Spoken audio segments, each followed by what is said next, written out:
గతంలో 3 సార్లు ఎమ్మెల్యేగా ఆదినారాయణ రెడ్డి విజయం సాధించినప్పుడు రమేష్ నాయుడు ఆయనకు వ్యతిరేకంగా ఉన్నది నిజం కాదా అని బీజేపీ నాయకులు పురుషోత్తం రెడ్డి, నాగేశ్వర్ రెడ్డిలు ప్రశ్నించారు. కడప జమ్మలమడుగులో మాజీ ఎమ్మెల్యే సుధీర్ రెడ్డి సమావేశం నిర్వహించి ఆదినారాయణ రెడ్డిపై ఘాటైన వ్యాఖ్యలు చేసిన నేపథ్యంలో వారు సమావేశం నిర్వహించారు.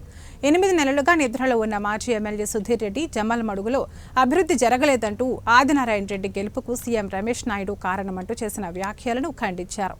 ఆదినారాయణ రెడ్డి కేవలం తను చేసిన అభివృద్ధి వల్లనే గెలుస్తున్నాడని, భవిష్యత్తులో ఆయన గెలుపును ఎవరూ అడ్డుకోలేరని వారు తెలిపారు.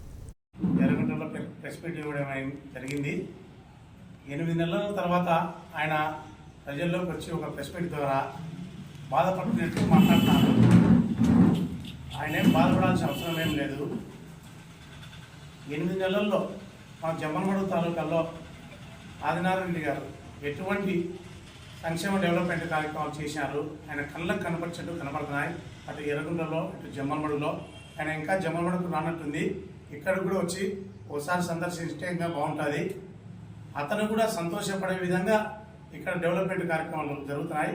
ఒక మాజీ ఎమ్మెల్యే నేను బాధపడుతున్నట్టు ఆ విధంగా మాట్లాడాల్సిన ఫ్రస్ట్రేషన్లో మాట్లాడాల్సిన అవసరం లేదు.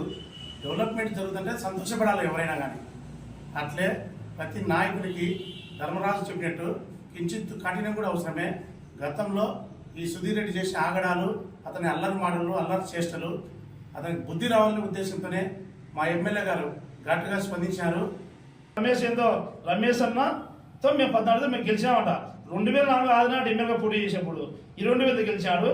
2009లో అదే రమేష్ మాకు ఆపోజిట్ అప్పుడు 7,000 సీట్లు గెలిచాం. కొత్తగా పార్టీ అప్పుడు వీళ్ళు కూడా అదే తెలుగుదేశం పార్టీ ఉన్నారు. వీళ్ళు కూడా మరి ఆదినాడు కాంగ్రెస్ పార్టీ ఉన్నారు. అంతా ఏకమైన 7,000 గెలిచాం. 2014లో 9,000 గెలిచాం. అప్పుడు రమేష్ ఆపోజిట్ మాకు. 2019లో మేము ఎమ్మెల్యే ఆదినాడు పోటీ చేయలే. 2000 ఆదినాడు పోటీ చేశారు. వీళ్ళంతా అనకాపల్లికి వేరమ్మా. సీఎం రమేష్ నాయుడు కానీ సురేష్ నాయుడు కానీ వీళ్ళంతా ఎవరికైనా మాకు సపోర్ట్ చేశారు. ఇప్పుడు అక్కడ ప్రజలు ఆదినాడు ఒక బ్రాండ్, ఆదినాడు గెలిచి అభివృద్ధి అని చెప్పి అక్కడ ప్రజలు ఓటు వేశారు మాకు.